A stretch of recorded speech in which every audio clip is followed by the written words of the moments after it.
Okay, we're rolling now. We're live, and welcome you guys to the future slash blind. And there's a couple of topics here that we've outlined as what we're going to talk about today. So for our audience that's tuning in via the internet, we're going to talk about a little bit about value-based pricing, possibly dip into negotiations and dealing with rejection. We're going to talk about making this transition from being a student into being a professional, and to talk about personal branding. So those are some of the topics. We have about an hour and a half together-ish. I have another coaching call I have to do at 9 p.m., oddly enough. So that will be my hard out, okay? So let's get into it. How many of you guys have done freelance work thus far where you are practicing your creative thing for money? Just one, two, couple of nods. What do you charge? What rates do you get? Can we talk about that? Anybody want to say anything? And if you don't have the mic, I'll repeat it. It's okay. No, we still need to hear you. Is that okay? Yeah, go ahead.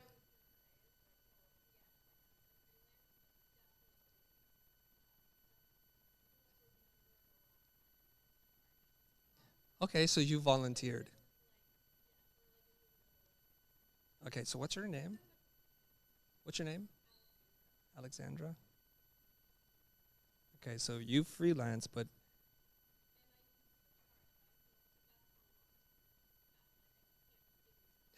now you look like a really young person. So it's like when I was 8, I used to charge for logos, and now I just, yeah. So you're 26. You're like my son. Okay. Uh, my son, I believe, is a designer, illustrator, artist in training. He's only 12. He just turned 13, and he's already charged 3 of his friends for a logo. I'm like, this is amazing. So I'm teaching him as much as I can, but it's kind of interesting to see if these principles that I believe in, that I use, can be performed and be successfully performed by a 12-year-old kid. And apparently it can. Because the things I do to him, he just turns around and will do to his own friends. And it's worked out really well. I just told him, you should probably learn how to design a logo before you charge money for a logo, but I appreciate the effort, and he has happy clients. He shows me his work. I'm like, oh, okay. All right. I guess that's worth $25, right? Okay, so you've done some freelancing. You charge. So how did you determine how much to charge? Oh, you guys are super shy or something. Oh, my gosh. Okay. Nobody's watching. Don't worry. It usually depends on how big the project is, Okay. how big the client is, and also if I want to do them a favor or not. Right. I usually worked with local musicians and Okay. local artists, and usually the way I charge is how big you are. How much Okay. is this worth to you? All right. And, How much is this worth to you? And what does that sound like in real numbers? um, the most I've ever done was like 1,500 for an album cover. But it 1,500? was also like I Great. did an LP and designed the LP with it. And That's a really good price. Fantastic. What's your name? Daniel. Daniel? Okay. That's good money in your pocket, isn't it? Oh 1,500? And is a band you liked? yeah. They're cool. It's just bands that I met like in the art district or just kind of being out and about. Yeah. Okay. Good job. Okay. I like this. Anybody else? Talking about money, especially in certain cultures, it's very taboo. It's very uncomfortable to talk about money. But our discomfort says something to the other side. And I spend a lot of time thinking about and observing people and human behavior. So when somebody asks you like how much and you get really uncomfortable, they mirror your discomfort about talking about money, and they start to say like, what's wrong? Like, why won't this person tell me how much? And so then you do the money dance, and it's not a good thing. So you're sending a signal to the other person, I'm uncomfortable, and maybe I'm just not that experienced. I'm not a business person, I'm an artist. And artists have the reputation of being flaky sometimes unreliable, and they don't run a sound business. If I give you money, will you disappear? Will you go out of business because you don't know how to run one? So I think one of the things that we need to do is just all get a little bit more comfortable talking about money. And if you relate an experience in your own life, if you go to a retailer that sells like, say clothing, and you ask the person, how much is this? And they don't tell you, they dance around it, like, you're gonna walk out immediately. I need to know. and you should know. So let's learn how to talk about money. Now, as popular as value-based pricing is, it's a very difficult concept to understand and an even more difficult concept to apply. So I think before we jump into the deep waters called value-based pricing, we probably should just need to have some common definition about some terms, okay? So there's something called cost, price, and value, and they're a little bit different. Sometimes we use those terms interchangeably, and this is where I think we can get mixed up. So cost is essentially the sum of what it takes to make a product or a service. The sum could be time and materials. That's what it costs, okay? So in labor and raw materials, that's cost. Price is cost plus profit. Okay, so when you pay a price at the store, you're not literally paying what it costs to make, because otherwise they would break even and eventually just go out of business. Nobody runs a company to break even unless you're a nonprofit. No for-profit business does that. So now we understand that. So then the next logical question is, how much profit is reasonable to add? And this gets really subjective. So does everybody understand this so far? Cost, what it takes to make something, and then price, cost plus profit. Okay, that equals the price. Now, when I first started out in my young business life, I thought cost was profit, believe it or not, because I thought if I did the work, therefore it must be profit. So when I designed T-shirts, I would charge, say, $1,000 to do it, but in man hours, it took me way more time to do that. And then I started to realize I have no money in the bank. Like, what's happening? Because I didn't understand this fundamental concept, okay? So what is a reasonable amount to charge for profit as a percentage above cost? What do you guys think it is?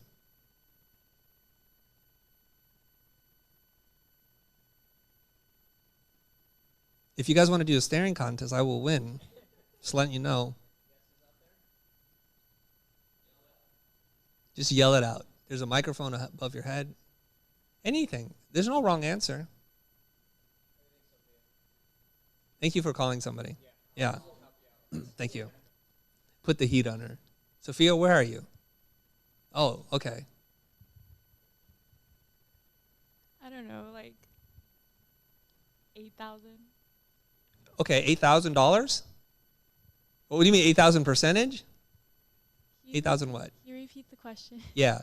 So if it costs you something to make, how much profit should you add as a reasonable percentage? So let's say something costs you $100 to make in raw materials and labor. Like you worked on it for 20 hours, and then in raw materials it costs like $5, whatever it is. So it's $100. How much profit should you add as a percentage? Like 20 to 30%. 20 to 30%. That sounds pretty reasonable, right? So then you might price it at $120, and it seems pretty good. Seem reasonable, right? Does anybody have a different number? Thank you for saying that. See, it didn't hurt. There's nothing wrong with saying a number, 20 to 30%. It seems kind of reasonable. Anybody else have a different idea about this? Does it seem greedy to ask for 20 to 30% above cost? Most of you guys are shaking your head. Okay. Would it seem greedy to ask for 50% above cost? Oh, now it's like for some people, oh, it feels a little weird, right? So if it only costs you $100 to make, adding 50% on top, who's uncomfortable with that? Raise your hand. Okay, close your eyes. Everybody close your eyes. You guys are that kind of shy. Okay, everybody just close your eyes, please. Close your eyes. Literally just close your eyes. Now you can raise your hand without feeling ashamed or being wrong, okay? All right, close your eyes. How many people feel uncomfortable charging 50% above cost? Raise your hand. Okay, put your hands down. Thank you, okay. How about 75% above cost? Now it's really uncomfortable for some people, okay. How about doubling the price at 100% above cost? Anybody uncomfortable with that? Okay, now you guys can open your eyes. Okay, now I know secretly who raised what. The internet also knows, but that's okay. Now, for those of you guys that didn't raise your hand, is it because you don't want to raise your hand, or is it you feel like, hey, every price is fair? Is that what you think? I'd like to hear from you. Please? Anybody? Okay. What's your name again? Is it Benjamin? Ben, yeah. Ben, okay. I guess my perception of profit is that it should be cost and potentially more. That profit is typically greater than what you're putting in. Okay. Where'd you get that piece of information? I made it up. Okay. So in your heart, you think profit should be way more than cost. So if it costs $100 to make, then at least you got to charge $100 on top for profit. Sure, yeah. That's what you're saying, right? Pretty much, yeah. Okay, no, correct me then if I didn't get it right. No, yeah, you did. Okay, thank you. And this is, I just want to do a little sidebar here. You'll see me doing this a lot. I play back what people say, and I ask for confirmation, did I get that right? This is a valuable client listening skill. See, so that way you feel like I understand you, and it's really important. And I try to also use the language that you use. So if you say 100 and it's not quite right, if I feel that there's some hesitation, I want to dig into that right away, okay? In his book, Never Split the Difference, former FBI negotiator, he talks about this. And those little pauses, those little hesitation is a signal that you're sending out. And I need to be receptive of that signal. I think he calls it like tactical empathy. I'm trying to understand your worldview and how you feel, so I'm going to dig into that. If you ignore this and you do the opposite, in sales it's called happy ears. When you put on these ears and you just hear what you want to hear. Like everything sounds like, yes, we're going to do a deal. And then 10 busted deals later, you're like, I thought we were going to do a deal, and now I feel really bad. It's because you're biased and you hear what you want to hear. So I'm trying to take those ears off and really pay attention to you. That's what I'm doing, okay? All right. Sorry for that little detour there. Okay, so what about anybody else in terms of how much profit feels fair to you? What is the limit of how much profit you can add to a project? What's the ceiling for that, Ben? If 100% seems pretty good, what about 200%? I mean, it's what you can get them to pay you, right? I think so. Yeah. I think it's, now you're entering into something very different, and I like this. So let's talk about this. If the client agrees to the price, they feel it's fair. This is something that people really need to understand, because when they see this video later, like, oh, Chris, you're such a sleazy salesperson. You swindle people. You use like high pressure tactics and charm. Sometimes they're even complimentary like that, charming them out of their money. We need to realize this, that with a few exceptions, if it's not like a life and death scenario where somebody's held hostage, then we only agree when we feel fair. And we only sell when at that moment in time we feel it's fair as well. Does that make sense? So this gets into Daniel's thing, which is like, what's it worth to you? Okay, so a transaction happens because both parties feel they got greater value.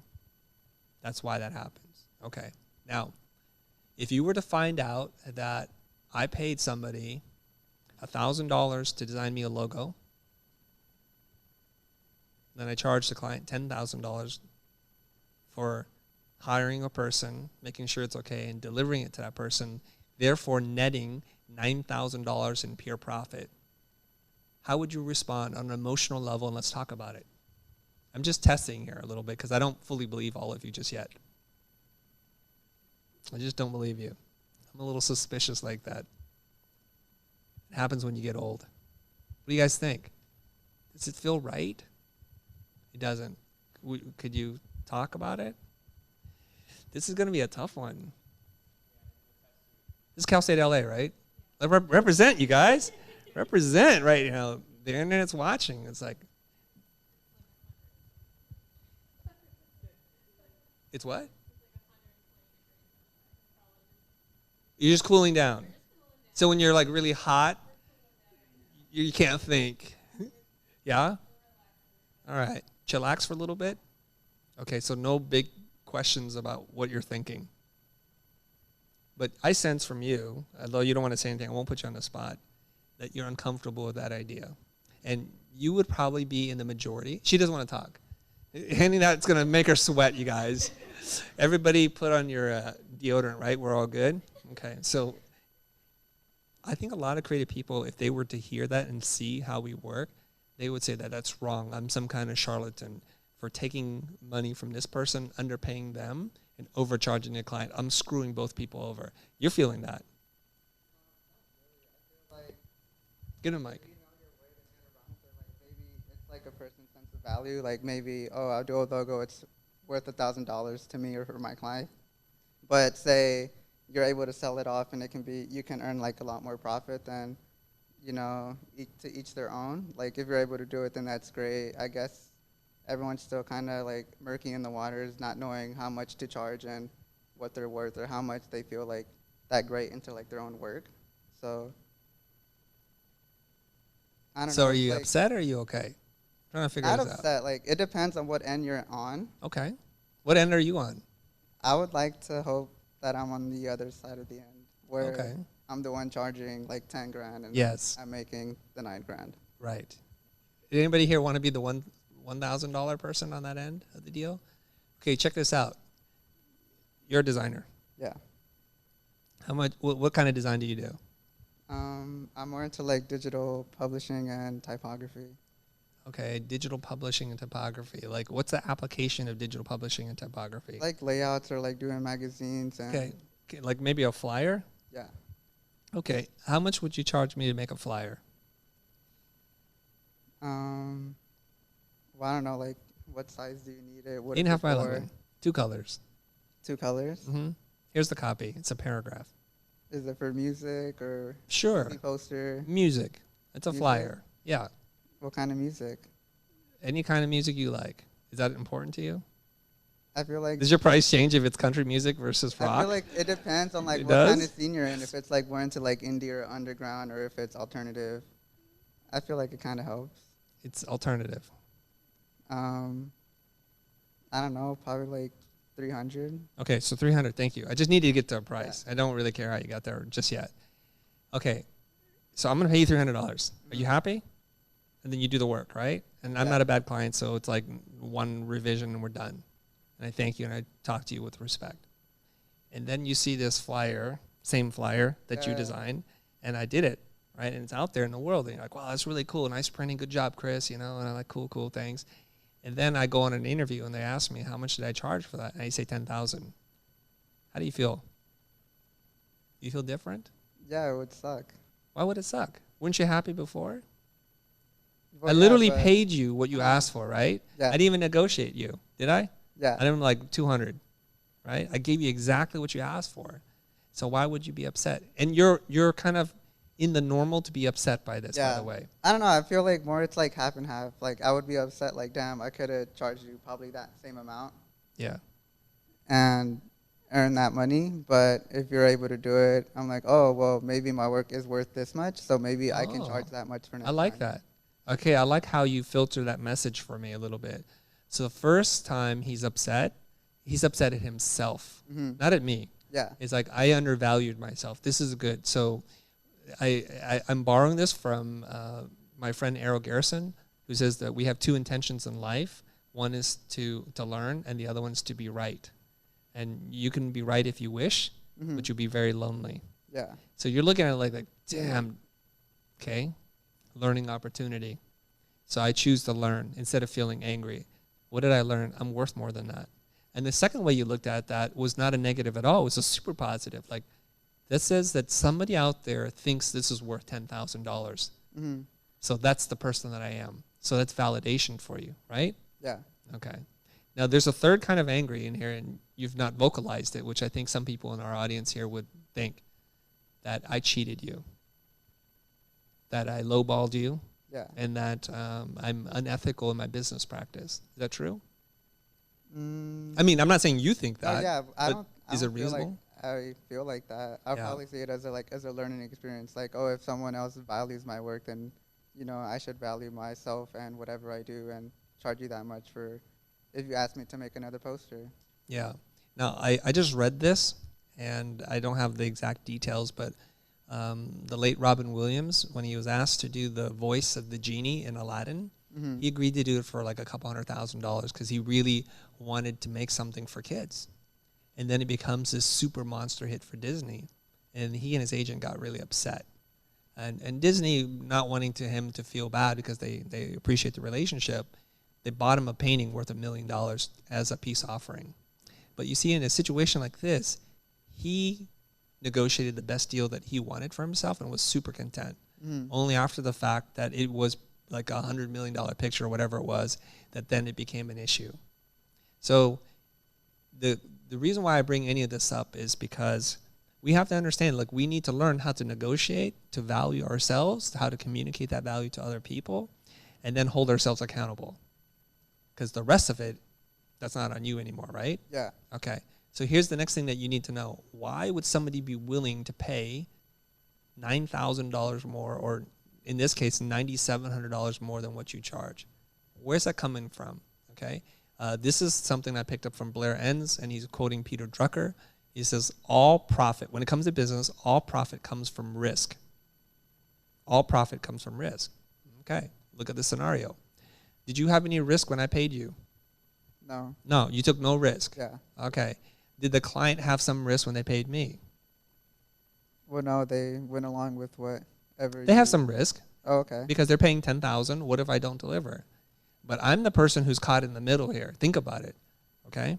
If you don't deliver, I have an upset client, I'm missing deadlines, and I'm scrambling for another artist to work with. So I take some risk that you will deliver. I'm also risking that the clients are crazy. So then even though you did a great job, the clients are like making really crazy changes. We said circles, but we meant squares. In 2 colors, we meant 4 colors. And so I have to go back to you each time and say, hey, can you make more changes? And you're say, yeah, of course I can, but it's going to cost you more money. So what I'm doing is I'm taking a lot of risk here, because I'm caught between the artist, the creator, the maker, and the client, the buyer.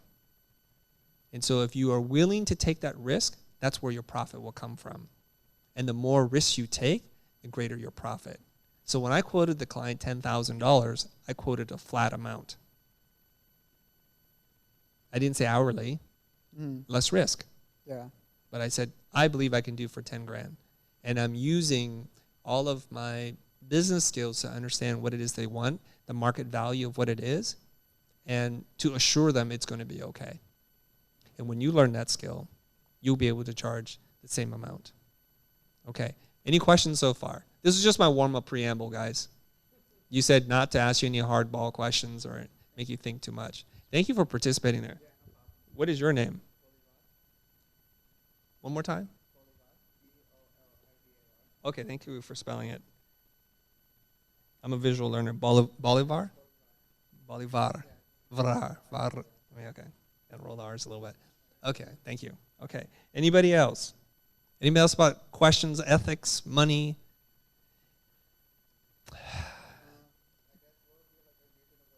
Just keep the mic. I don't know, I guess what would be like a reasonable startup, like say fresh out of like, I guess college and you're starting working on your work, like how much would you have to like charge? Like would it be set on like better to do like salary, like hour wage, or just, you know, hit like ballparking a number? Okay, so you're going to graduate in 2 semesters. Yeah.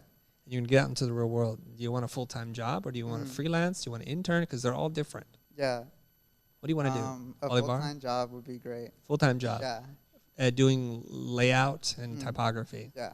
For what kind of company? I don't know, I guess more into like the esports kind of scene, or just Red Bull, or like something. So you're going to work in-house active. at an esports company? Yeah. Okay. As a graphic designer doing what, key art and supplemental graphics? Yeah. Okay, so you're into video games? Yes, I am. Okay. Any kind of video games? League of Legends. Okay. LOL, right? Yeah, it sounds Okay. terrible to say it out loud. But No, it's okay. No, it doesn't. Why? You feel like people are judging you? I was Basically, kidding. all the girls like, I don't forget care. about this guy. It's over. It's like, No, I don't care. dude, but I just thought your it was credibility funny. just went out the door. It's Uh-huh. okay. It's okay. No, I'm good with it. Hey, man, nerds are in right now. Yeah. Okay? I It's guess chic to be so. geek. Yeah? It's okay? Yeah, I'm good. Okay. The other girl's like, no, it's not. Okay. All right. So I would look like esports is a growing industry, and there's needs for design. And if you're good, I think you can get in there and get a decent job. And this is, again, up to your negotiation ability. Now, there's conflicting information about this in terms of who should say the price first. I think when you don't know what you're doing, you probably let the other person say the price first. Definitely. Because you could be all like, you know what, I'm going to hardball negotiate this. I'm not taking anything less than $56,000. Boo. Right? They need me. I'm good. And then you negotiate like, I won't take a penny less than 56. I'm like, you know what? Okay. Then later on, 2 weeks into your job, you realize the starting salary is $95,000. just because you don't know. Mhm. So in a case like this, when you don't know, I would say let them say the price first. If they like you, they love you, they want to hire you, you can be very honest and transparent about it. It's like, look, man, I love you guys. I want to work here. I don't want to sell myself short, but help me understand here. What's the starting salary for somebody like myself here? What do you pay other people? So you're referencing some other thing, right? And hopefully they'll tell you the truth, and they should if they really want you. Mhm. They might say, look, Bolivar, the starting salary is 67. Now it's up to you then to decide is that acceptable or not, okay? Mhm. Now I know this just by the anecdotal data that I've been able to collect from people who work in Silicon Valley. If you work for one of those hot tech companies, the starting salary is way, way high, okay? Like it's almost like higher than you can imagine. Now, I heard about this, but I can't tell you which tech company, but they paid their interns like $78,000 a year just to start. I'm like, $78,000 for an intern? We can't compete with that. That's crazy money. So imagine like what a regular designer would be. So I can't. I know it's just a lot. Yeah. And those are like tech companies. So League of Legends, esports, I think it's pretty hot. Now, if you go to somebody like a mom and pop Pip Graphics or something like that, and they have a desktop design department, and that's the job that you get, you're going to have to come way, way, way down. Again, you're going to ask them, and then they'll tell you, oh, starting salary here is like 28,000, 36,000, I don't know. And then you work with that. Okay? Mhm. So I think it helps to pick something that you're passionate about that is trending in terms of popularity in the business. Like you wouldn't want to get into the CD-ROM packaging market. You guys are like, what? What is a CD-ROM? Right? Because that's not something people use anymore. Yeah. Okay, you understand. All right. So your game playing, it might prove to be an asset for you. Maybe not for dating, but maybe for your job. Okay? Anything else you want to know about that? No, I think I'm solid. Thank You you. solid? Yeah. Okay, thanks, man. It's so hot, the fire trucks are coming by. It's not that hot in here, is it? Yeah, it's fine, right? You ready to sleep? Hot, you fall asleep. Cold, you fall asleep. Okay. All right. So now that we understand costs and price, now we have to talk about value. Now, value is subjective, it's emotional, and it's all kinds of things, and it gets really hard to understand this, okay? So I'm just going to describe to you a little bit about this concept. I hope that one day you'll be able to achieve true value-based pricing, and you'll be super successful. But I don't think we should define our own happiness as if we're able to do value-based pricing or not. It is really tricky, okay? It really is. Value-based pricing requires something. It requires you to talk to another person to let them define the value of the thing. If we say it's subjective and it's personal, then you can't value-based price by just guessing by yourself.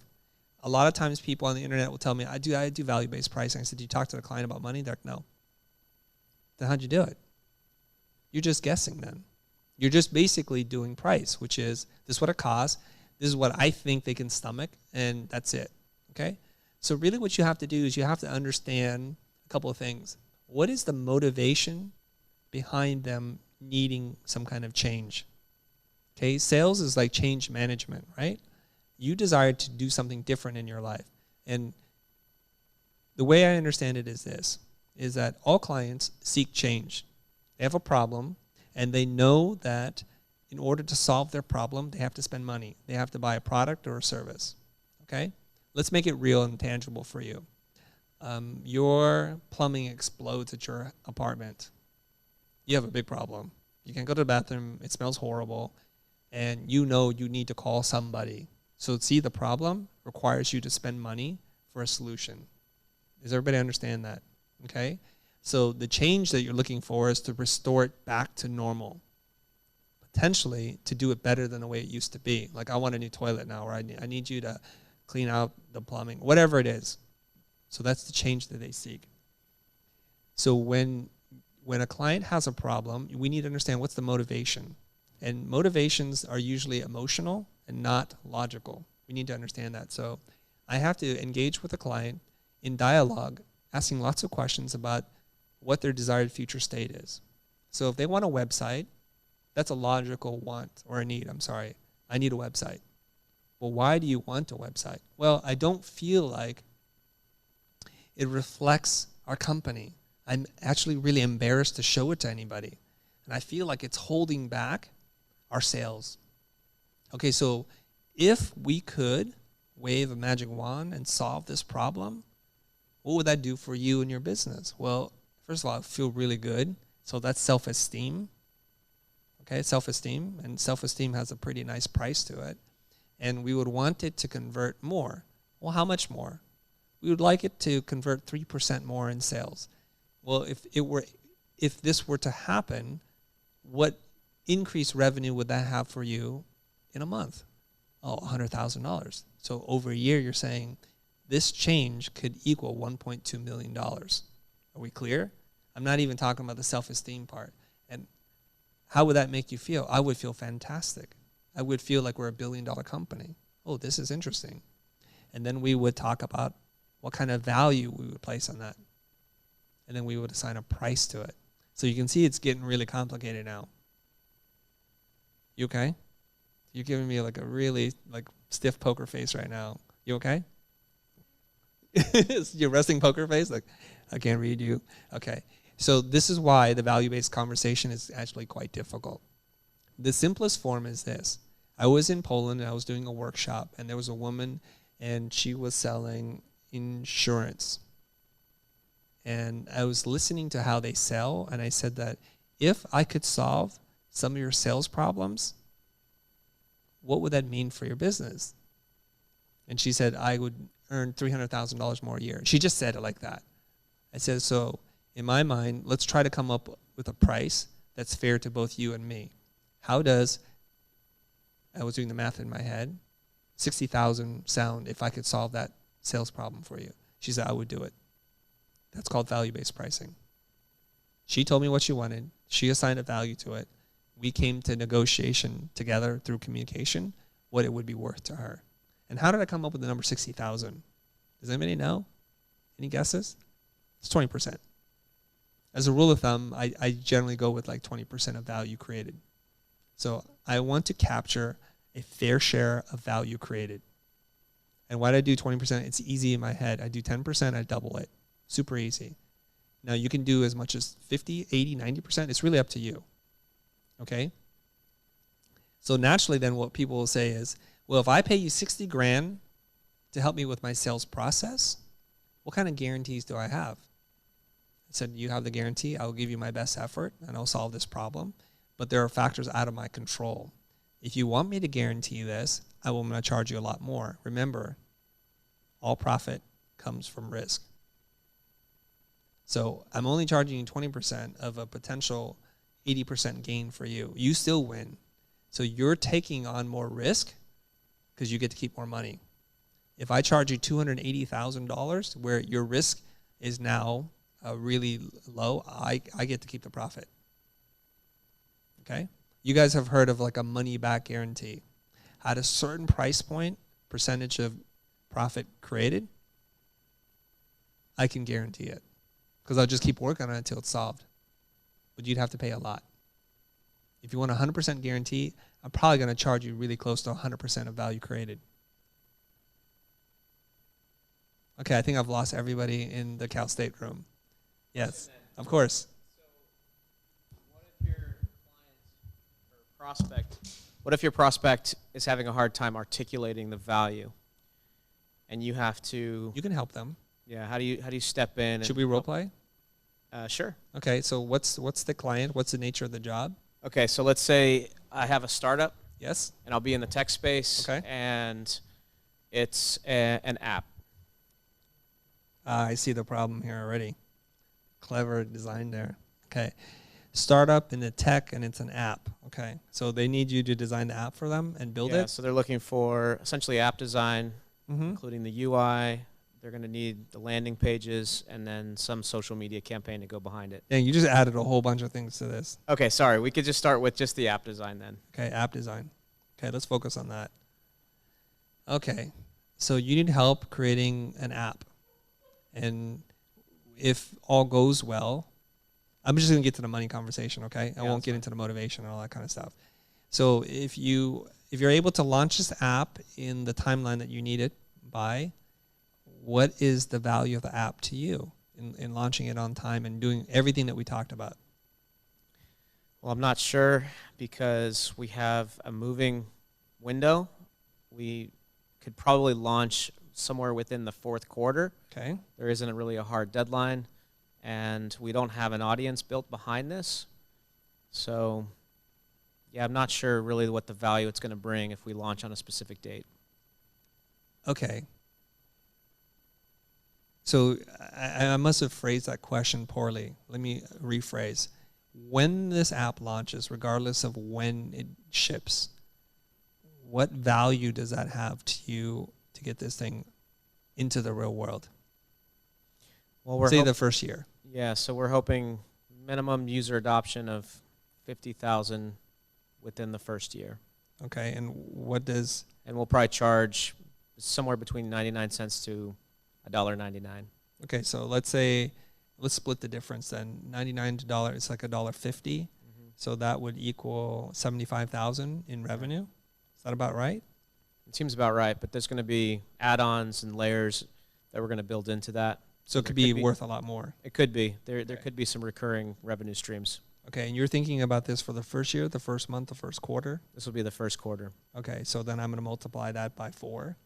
So say additional revenue comes in, let's say for round number, like $25K in upgrades and bonus things, right? Skins, things that you can buy. So that will put us at $100K per quarter. So you're talking about a $400K app in revenue. Is that a good business to be in? Aren't you taking a lot of risk? There is a lot of risk. Right. So Yes. do we need to rethink the business model? Maybe? Probably. Well, this is really why we need good and great design, a great design partner to Yes. help differentiate us. If you had the best designer, the best on the whole planet working on this, whoever that might be,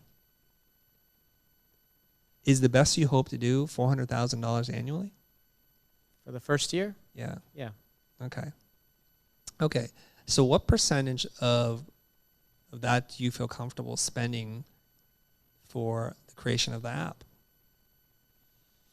Well, we have 20% at most pegged for marketing. Yes. So I could probably allocate somewhere between 5 to 7% for the design.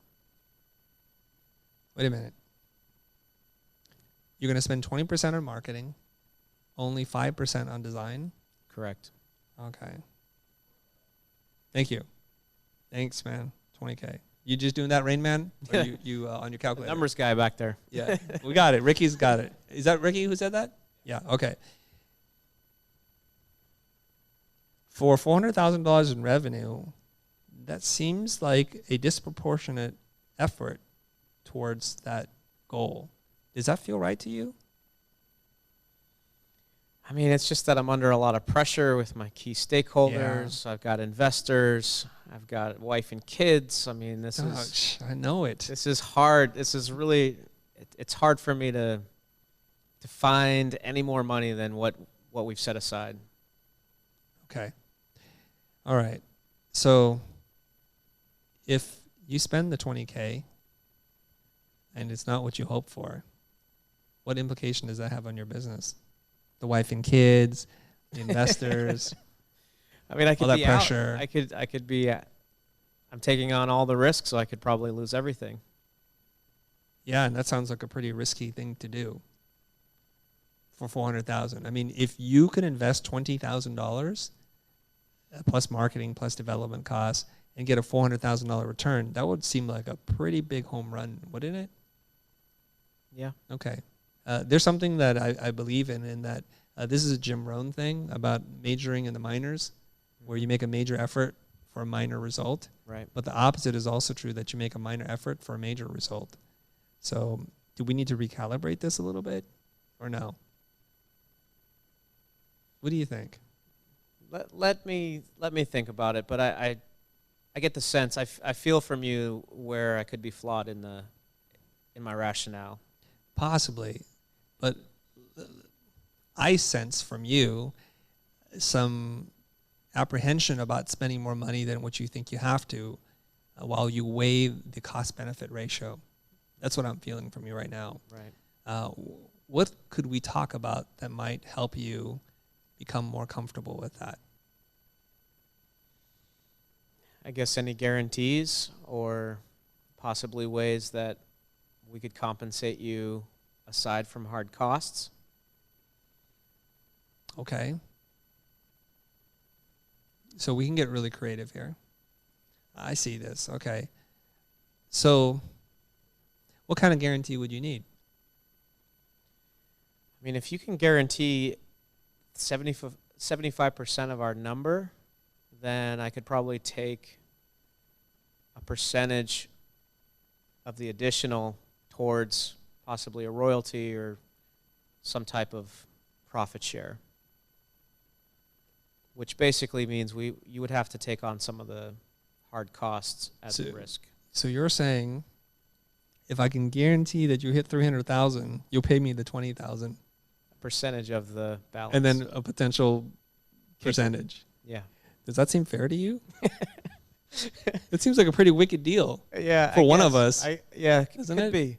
So, I mean, do you start to back away from this? Like once you've given an assessment, we're not role playing. Sorry, I had You're a breaking question. the role play. Yeah. Yeah, go ahead. Yeah. So at first it seemed like you were ready just to walk away. And I imagine that that's always kind of in the back of your mind. Yeah. When you get a sense of like you're qualifying the client or the prospect as Yes. you have this conversation. Yes. But how far along, I guess, in the exploration are you willing to invest to kind of make that final judgment? This is just one conversation, so I'm committed for the first conversation. I see.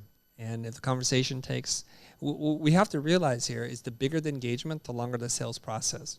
Okay, you can't expect to sell an airplane to somebody in the same way that you sell somebody a logo. It just doesn't work. The bigger the purchase, the bigger the decision, and we all fear making the wrong decision. So my primary goal right now is to try to understand your emotional state, to do the tactical empathy thing, and immediately I started mirroring some of your language. I talked to it's like and the kids, and I also tried to move you through the speaking smile. So I start smiling and laughing, and then I noticed that you did the same thing. You guys will notice this, right? Like how when you spend time with people, you start to mirror each other.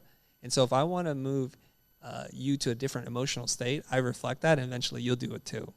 That's usually how it works, right? And I want to strip away emotion, attachment, expectation while I'm talking about money. It's just really business. You first said, how do you talk about money when they don't know the value? Well, we found out the value really quick. Now we just found out you're really cheap. Yeah. You're just super thrifty, right? It's true. And as a responsible CEO, you have to be. And I don't blame you for that either. So I don't take you throwing a massive lowball offer at me, which it was, and it was a powerful anchor you threw at me, right? We get stuck in that first number, 20,000, right? I have to use everything in my mind to say, screw that 20,000. I'm thinking about the 400,000. So that's why I anchored back up to 400,000. You see, it's a game of anchoring right now, right? So we're just going to push back and forth. This is really what's going on. So I don't blame you for doing that. It's just you're a business person. I respect that, actually. I'm not insulted by it at all. Just like when I was going to hire Boulevard for $300. He's happy with that. I'm moving on. I'm not going to say, wait. Maybe it should be 3,000 because I'm going to charge 10. I don't owe that to him. He owes that to himself, right? So here we are, emotionally detached, talking about money, and if anything, we're actually having a pretty good time talking about it, right? And you made a joke, I made a joke, and we're lining up. So we're also using shared values, and the thing is, we run away from things that feel unfamiliar while we embrace things that feel familiar. So as soon as he said family, I'm like, yeah, family. I'm using the same language so that I'm sending a signal to him, we relate. We share the same beliefs. What you don't understand is this, is that he is not buying a designer. You're not buying a designer. You're buying a salesperson because you will eventually hire some design firm to do this. The question is, which person do you trust? So what I'm trying to do right now is to build rapport with you. I'm using matching matching and mirroring. I'm using the same language. I'm using tactical empathy. All those kinds of things are at play right now. Okay, so 20,000, that's like really low. For you, your whole company is built on two things: the design and the development of this app. So if you're not spending close to 80% of this, I don't know what we're doing. 80. I think so. 80. 80.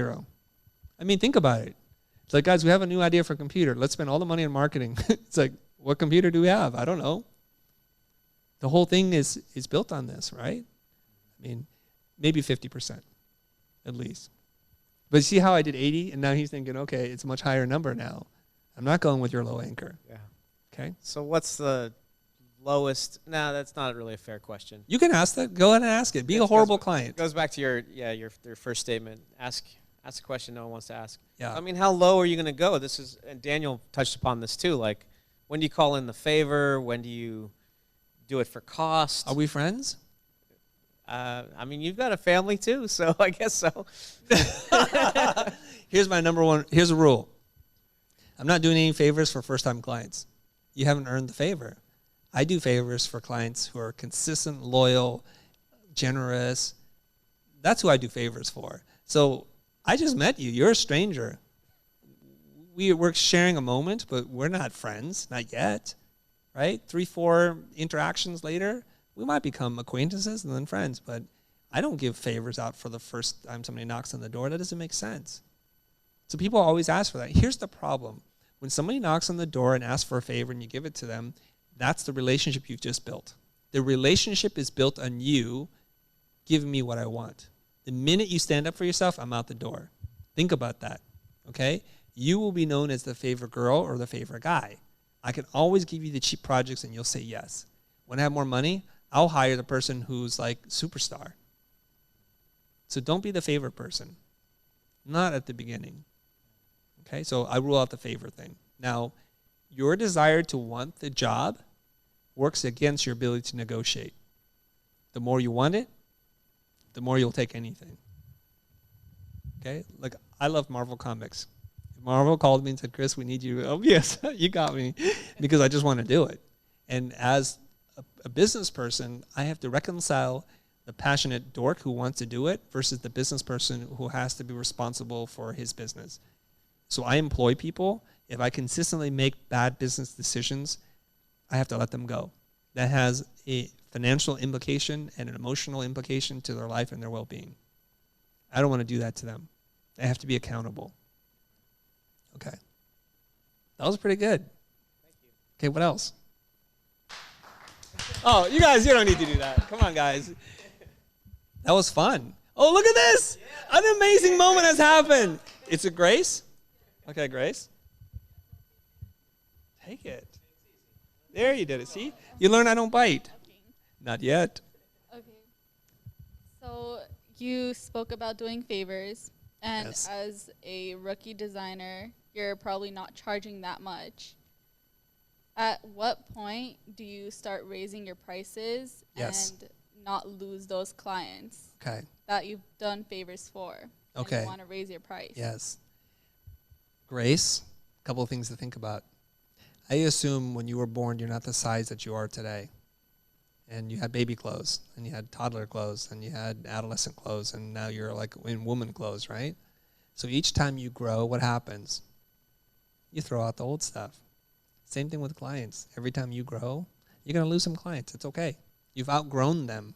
That's what that means, right? So when the rule of thumb would be something like this: if people say yes too quickly to your price consistently, like 3 times, it's time to raise your rates. So when you first start out, you're like, I'm $15 an hour. Like, yep, no problem. I'm $300 for a flyer. You got it. You got it. You got it. I'm $600 for a flyer. Oh, that's a lot. Okay. Then you kind of are starting to hit the next arc, and that's what you do. So my thing is, if people say yes to you 3 times, it's time to raise the rate. Don't raise it by $5. Don't raise it a little bit. Raise it by a lot. It seems petty otherwise. You know, like we're having this conversation. Grace, I know I've done a lot of freelance work for you, and I know I used to charge $15 an hour. Can you pay me $17.50? You're like, get out of here, joker. What kind of petty? You're like, you're just nickel and diming me now. They're more likely to say $30 an hour from 15 than 17.50. Okay? Is that okay? Okay, anything else? Okay. So we fear no. We fear somebody rejecting us, and there's a lot of power in the word no. But I think it's as powerful as you give it. We outgrow everything. We move on. One of the things that makes us happy as human beings is growth. So do you still hang out with the same kids from preschool? I don't think so. There might even be freshmen that you don't hang out with anymore. You guys are like, yeah, I do, dude. It's just like, chill out. Step off right now, okay? Step up. Yeah, so like, why would anybody do that? I don't know. You know what I mean? You outgrow your friends because you change. And if you don't, take a look in the mirror like, wait, what's up? I haven't changed. Happiness, it's one of the pillars of happiness, is growth or progress. Okay. Okay, if Grace can say something, anybody here can say anything.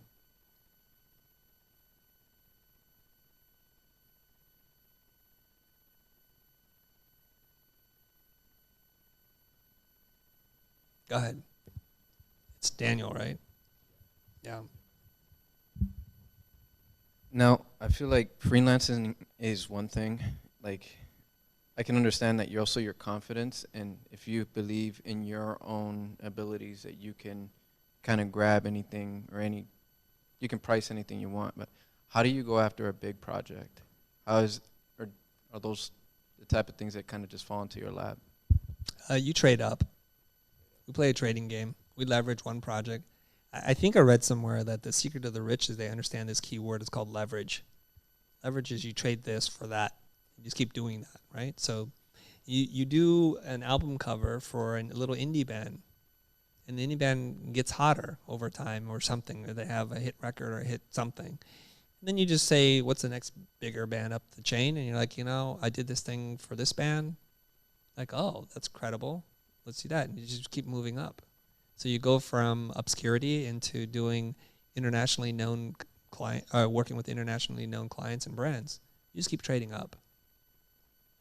That makes sense, right? Yeah.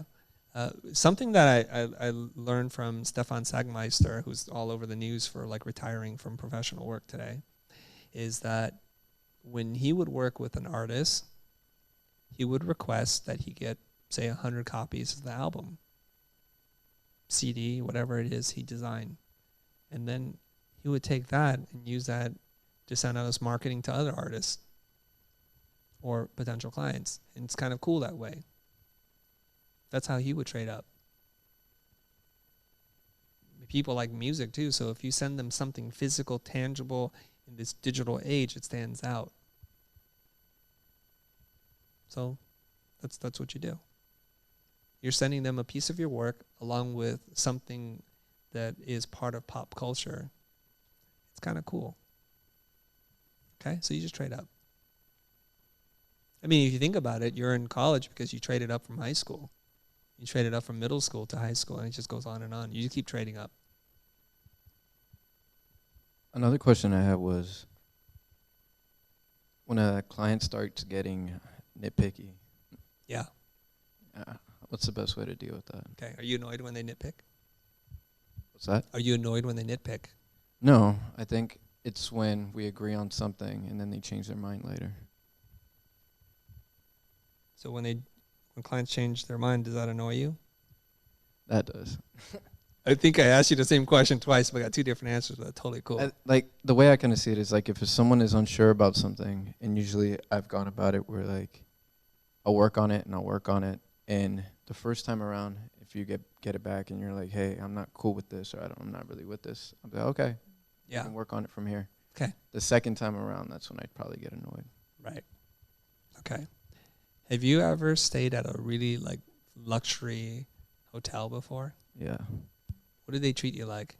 Like a king. And you pay the price of a King. right. So they'll do anything. You're like, my shoes are dirty. They'll take care of it right away. We'll pull your car up. We'll have it running for you. Your room's already Oh, I see what you're pre-chilled to your temperature, right? And you come in and they already have your drink on the table and everything's just primo. Do you think they're bitter or angry or frustrated? No, because it's built into their price. So the first sign is just charge a lot more.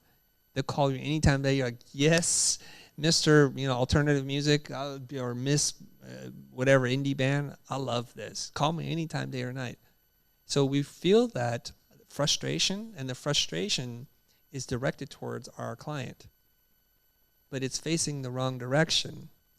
We're really frustrated because we're poor negotiators, and when we quoted a price, we meant to say $5,000, but came out of our mouth $1,500, and we're like, I wanted to say $5,000, but I was too chicken. I didn't have the confidence, the gravitas to ask for it. So we're really angry at ourselves, and we take it out on people around us. Our client, we blame them. Our subordinate, like our coworker, somebody's like, dude, I told you to get this thing done already. We're not making enough money on this. And really, again, going back to intentions, your intention is to learn. It should be, not to be right. So if I learn from this, it's like, charge so much money that just about anything you ask for, I'm cool with. Right? Yeah. That's a much healthier way to look at that. Now, but let's get into the heart of the problem here. When clients are nitpicky, it's because we haven't done the job of what creative people are supposed to do, which is to have a clear understanding of the problem, a shared definition of done before we design. So the client exists and you exist because they cannot articulate what they want. If they did, more likely or not, they'd just hire production artists and make it. They would be an art director, and we don't want art directors as clients. So they don't have the words, the training, or even the desire to describe to you what it is they want. So with your training, you learn their language. You understand their motivations and what they really want. So you ask a lot of clarifying questions. That's really important. So when they use abstract language, we kind of box them in again. So if I were to say to you, and if you guys imagine this, okay? Everybody just imagine this. I'm looking for something modern, clean, and fresh, and that's really hip with the kids today. Everybody visualize something in your mind. What does that look like to you? Is there a brand or an ad or a campaign you've seen that's modern, clean, fresh, and hip with the kids today? And there's a good chance that every single one of you would draw a totally different picture, because those are very broad words. We don't have yet a shared definition of what clean, modern, and fresh look like. We don't even know what is hip for kids. The minute that I say hip for kids, I'm already unhip, because I'm already referencing some of those, so some alarm should be going off. So what we want to do is to have a shared definition of the language that we're using, and to make sure the goal is the same. This is generally the problem with creative people, is that we're quick to make. We want to show off to people how good we are at our intuition and all our training that you don't even have to talk to me. We fear the dialogue. We fear rejection. We fear the tension that exists between what I want and what I'm going to make. So we avoid all of that to our own detriment. The 48th revision is a sign that we didn't do our homework up front. So if you want to experience pain, please bring it up front, not at the end. When you guys go to negotiate a contract, it's very painful up front. But then it's smooth sailing because you have very clear definitions, and that's really important. Okay? So let's just say it's too late, man. It's too late. I didn't have clear definition. I jumped the gun. I started designing, and I thought I knew, but I didn't know, because now they're doing something else. And we feel really frustrated and angry. Why? We have an attachment to what we want to make versus what the client wants us to make. And that's where a lot of the tension and frustration can come in. You have to do take a hard look at yourself and say, why did I take on this assignment? Was it for me to flex and make my art, or was it to solve their problem? And who is this really for? This is where ego gets in the way. Ego clouds the judgment. So this is where we got to take a step back. It's like, it really isn't about me, is it? Because if it was, I'd get out a piece of canvas, or I would carve something out of wood. I would just make it. This is really for somebody else, and my future prospects depends on how happy this person is and how many of their friends they tell. Let's reprioritize. Let's now reset the table to say, like, look, I see that I must have misinterpreted. Let's take responsibility. What you wanted originally, and I jumped the gun when you said clean, modern, and fresh. I thought this is what you wanted. Let's hit reset. Let's clear the table. Let's have a conversation about what you really want. And what they wind up wanting is something that's 15% different than what they've always done. And they just wanted to use purple. That was it. And earlier you mentioned something about defining the problems and how we're going to solve to that problem. Yes. What's your name? Renz, R-E-N-Z.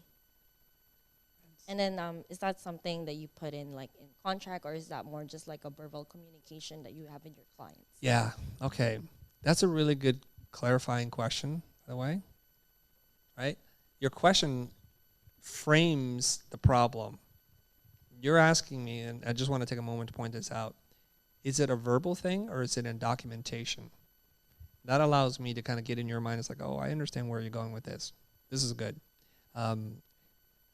I forget who said this, but a question cleverly designed is 50% of the problem, because you already know what you're looking for now. You've shaped what possible exploration I'm going to do.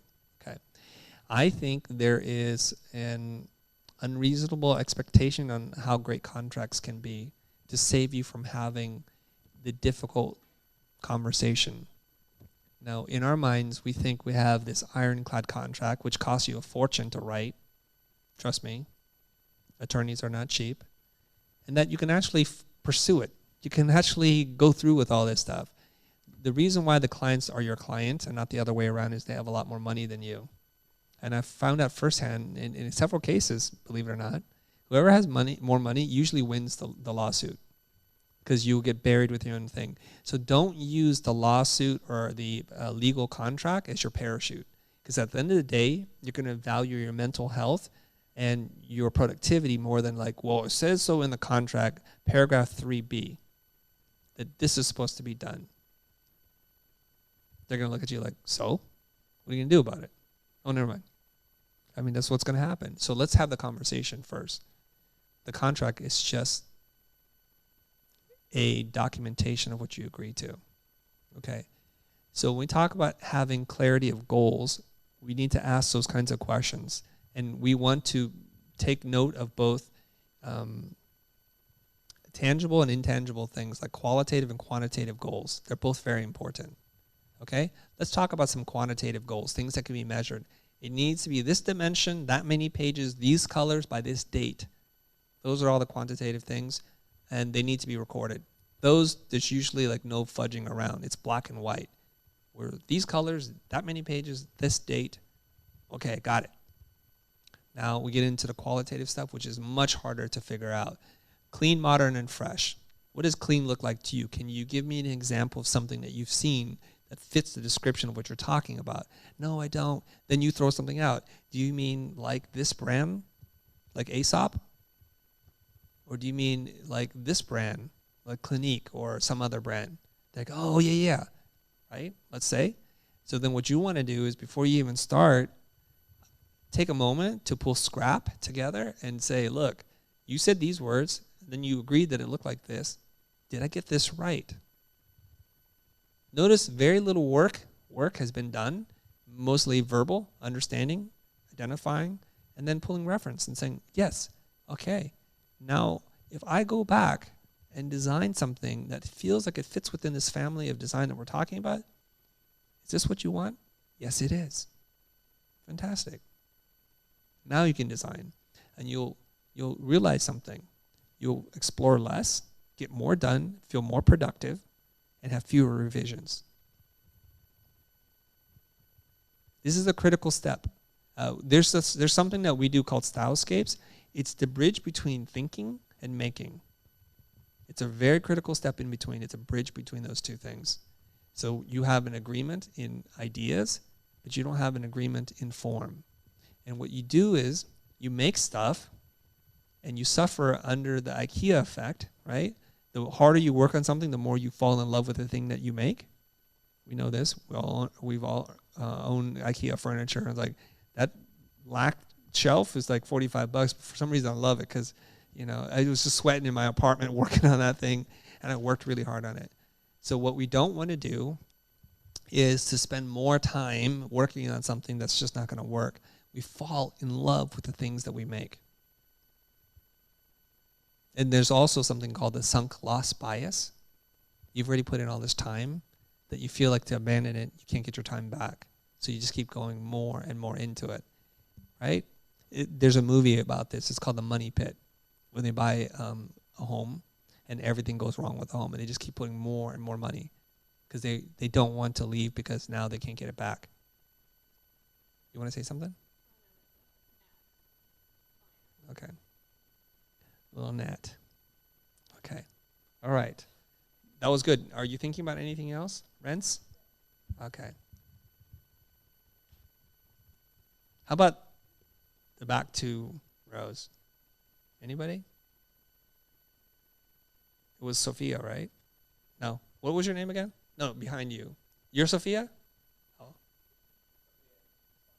Yeah, so look at her. She's like, no, she didn't even like, I don't recognize that name. That ain't me. I'm pretty sure it was Sophia. Okay, so Sophia has already said something earlier. So there's somebody else around you that doesn't mind being on camera. Or you can hide behind a pillow and ask your question. That's okay too. Can I tell you something? I charge a lot of money to consult. This is free consulting for you if you look at it like that. So 2 years from now, when you're out of school and you're stuck, and you see my price is probably actually even going to be more than it is today. You're like, oh, I should have asked him when I had a chance because it was free back then. Now he's $4,000 an hour. It's like, it's ridiculous. So I have another half an hour or so with you before I have to run. Why the deep breath? Of course you can. Yeah. Don't worry, it's a live stream, but no, yes.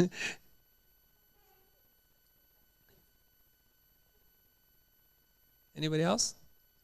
Does anybody else need to use a bathroom? Is this now a good time to take a break? Who else needs to go? Let's all go at the same time.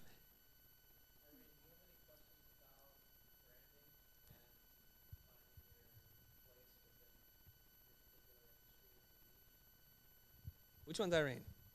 Okay, can you give her the mic? Thank you. I want to get into social issues and helping in that industry. And I guess I don't know how to brand myself in that way.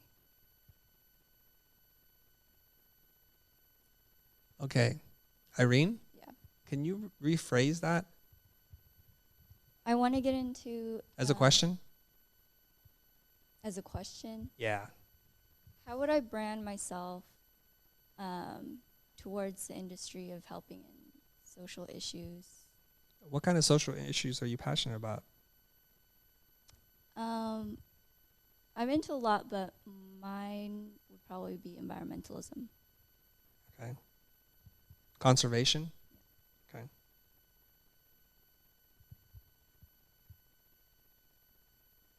Okay, so thank you for doing that. Did you notice the difference between the way she said it the first time and the second time? The first time wasn't really a question. It was just, I want to do this. And I don't know how. The second time is like, so how do I align myself? Wait, say it one more time. I'm sorry. Yeah, brand myself. How would I brand myself to be appealing to environmental causes that I believe in? Okay. I believe most of those places are in desperate need. They don't have a lot of money. So I think you kind of just volunteer. The barrier to entry may not be as hard as you think. If your passion for environmental causes is true, they'll get that about you right away. You can't fake that kind of stuff, right, for too long. So the question then is perhaps, how do I do that and make money, make a living? Because you know you can volunteer for all these causes. And it's a good way to get started, right? Okay, so there's a couple of ways we can do this. We can use the Trojan horse technique, or we can go in the front door. Which one feels more in alignment with the way that you want to approach it? Okay, you know the Trojan horse? We enter in, like, looks like we're a gift, and then boom, we jump out and we won a lot of money. That's one way. Or you just go in the front door and it's like, hey, I'm Irene, what's up? I believe in environmental causes, 50K, bro. Like, which one feels more like something that you'd be more comfortable approaching? Just straight the front door. You're not sure? Okay, I'll tell you both then. The Trojan horse would be to volunteer or to do some entry-level position that pays little to nothing, right? And then quickly demonstrate your proficiency, your passion, your drive, your, what is that called? You taking initiative. People recognize that stuff almost right away. Then they're going to say, like, what's up with Irene? She's like out hustling everybody. She's adding a lot of value to this. We need to find her a more important position because we know Irene can't be here for long because we're paying her next to nothing. So you would do that, right? So that's one way. It's a very low friction way of doing it. It allows you to try them out. It allows them to try you out. And you may not want that job after a little while. Maybe there's too much red tape or they're not making enough progress for you. Maybe you want to do something much more radical, like those people who try to stop people hunting whales. That's a lot more aggressive. That's like eco-activism, right? So you can find out, and that's a pretty nice way. Like when you get out of school, I wouldn't be too concerned about getting exactly what you want on your first job. I would encourage you to be a little bit more like an exploratory phase. You want to sample things in the world before you make a hard commitment like this is what I want to do. You want to go in the front door. What you would do is probably follow them on social media and start to engage with them, DM them, and reshare with the things that you connect and believe in so that you register on their radar. The first time that you ask for a job should not be the first time you've ever spoken to somebody because it seems like that's all you want. You don't really care. Okay? You guys understand that? The first time you ask for a job should not be the first time you've spoken to them. People are so much more responsive today than they ever were in any other point in history. You can literally DM or tweet somebody that runs a $100 million company and they'll respond. It's really weird. And that's pretty cool. You guys live in a good time. So then the next thing that you want to do is you kind of want to study. And what I would say is pick no more than 3 companies that you want to work for. Who's the HR director? Who's the marketing manager or director of marketing or VP of marketing?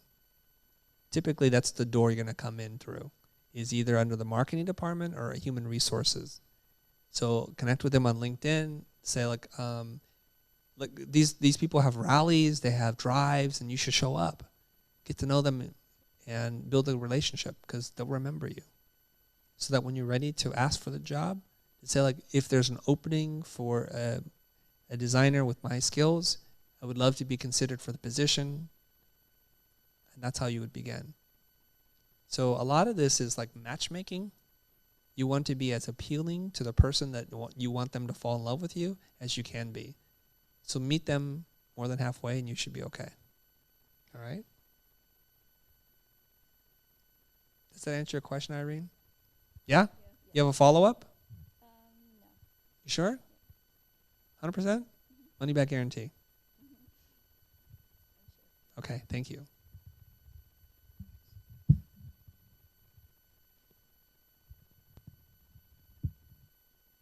Anybody else?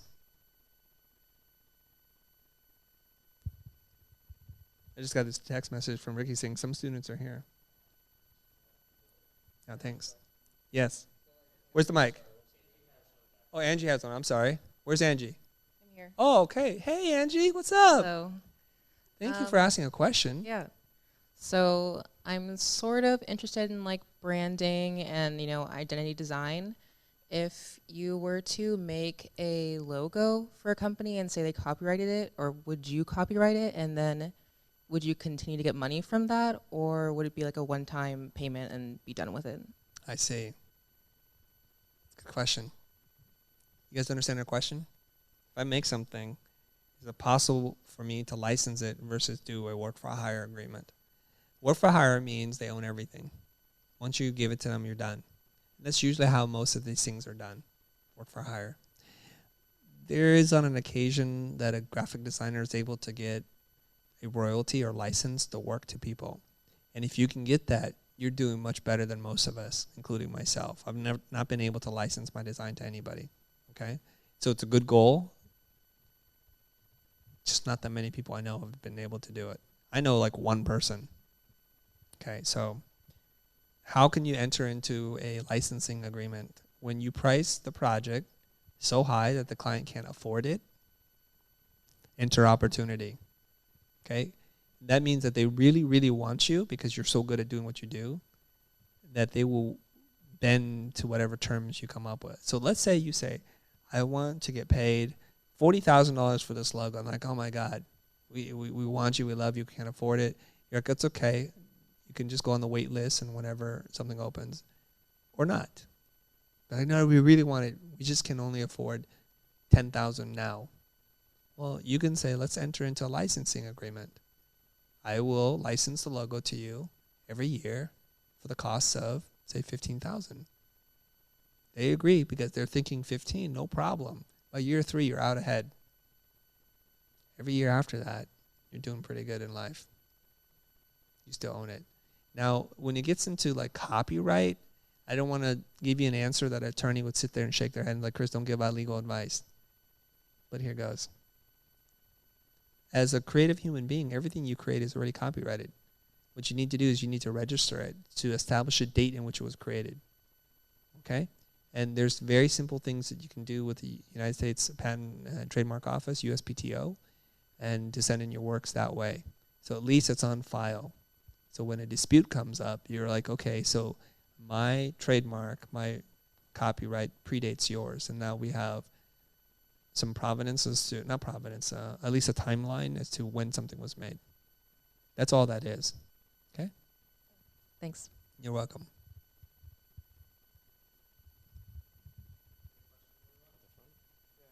Oh yeah, that's right.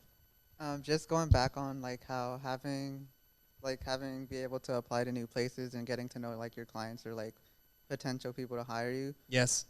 What if you don't get the chance or like you're out of college, and do you just randomly start applying for like any place that you can get into and just take the job, or should you just hold out and try to find somewhere that you would want to work for? You know what this is like? Being in a boat that's sinking, you're like, we should have packed the life jackets. That was me. I graduated school, I had no contacts. I didn't go to any of the job interviews because I already had a job lined up until I quit. Oops. Now you just deal. It becomes a little bit harder because people are more likely to talk to students, especially in interviews that are set up by the school, on-campus recruitment kinds of things. It works in your favor. You have an expiration date. I don't know if you guys know this. You guys know you have an expiration date? I mean, I don't mean like when you die, because that's an expiration date. I mean, like you get stale. I've been out of school for 4 years. I haven't been able to find a job. You're like, oof. You're toxic at that point. So it doesn't feel good. I would say now you have time. You're a year out or 2 semesters out from graduating. 2 quarters, 2 semesters? What do we? 2 semesters. So that's about a year. Start reaching out to people right now. Build the relationships. Go to the job fairs. And don't just wait for school to hand you one. If you hear of one on a different campus, sign up for it. It doesn't cost anything. Just get your face out there, okay? Build it now. Because I think the time in which we meet and when you ask me for something determines how transactional our relationship's going to be. If you meet me a week ago and then you ask me for a job, it's like, I see what you're doing. So this is the long game. And relationships are about the long game. And we're going to invest in people as they invest in us. That's just the way it works. I have clients who call me up 16 years after they met me. They'll give me a job. That's how it works. Okay, so now you're SOL, graduated. Oops, I ignored everything that my teacher told me. I ignored everything that Chris said, and now I'm just out there and I don't know jack. Now all the work is on you. How do you begin meeting these people? You can still do it by following them, by talking to them, by resharing and engaging with them. You just get really social online and you start to build up a relationship. What's the second part of your question? Oh no, it's just that basing on like if you don't get the time to like interact or you don't make the connections and you're already done out of school, like do you just deal with what you can get, like whatever job, or like you hold out till you get something that you would want to work for? Like, Got it. Yeah, I work much better one question at a time. Okay. These compounded multi-part questions, I'm like, what? I just remember what I want to remember. That's the danger, guys. When you ask somebody a question, just ask one question at a time. Because if you ask me 3 questions, I'll pick which one I want to answer. Sometimes I'll mix 2 up and you won't get what you want. Okay? So this is largely dependent on how desperate you are to make money. If there's no food on the table, if rent, they're going to kick you out and evict you out of your apartment, you got to just do what you got to do to survive. First rule is survive. Okay? What we need to do is we need to weigh where our options are best. So for example, if you work at a Starbucks, and let's just say they pay $15 an hour, but it requires no mental effort from you, that you can go home and feel totally rejuvenated, like I'm ready to slay some logos or flyers, rather than taking a job that pays you $18 an hour, that drains you mentally, physically, creatively, but isn't wholly fulfilling.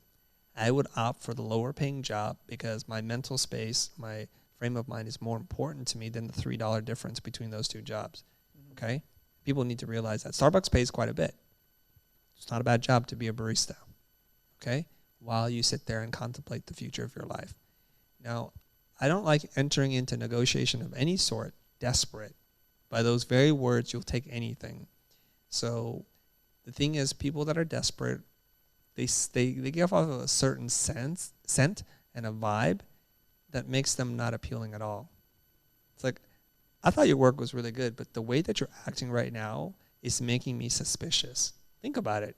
You want to close so bad, you know? Like, it's like you're going to drop a roofie in my drink or something. It's like, I'm wary of you right now. I really am.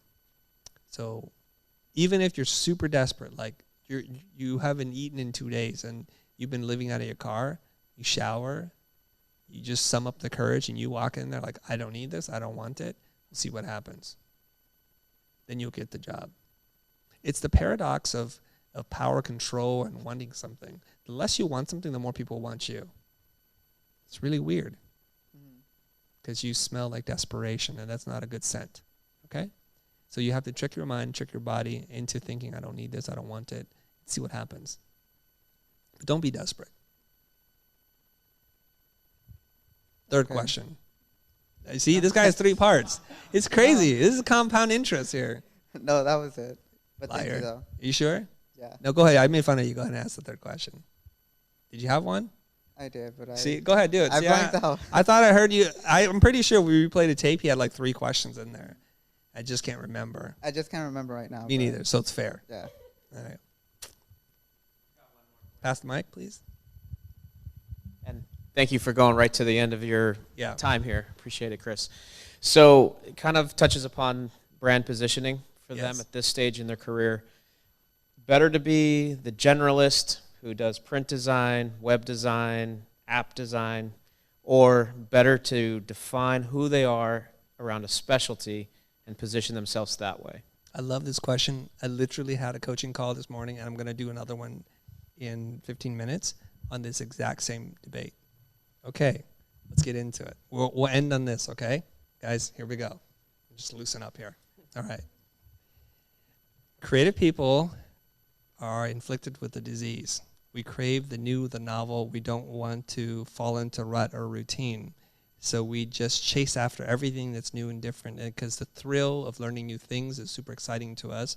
We're lateral thinkers. We're divergent thinkers. This is what makes us really great.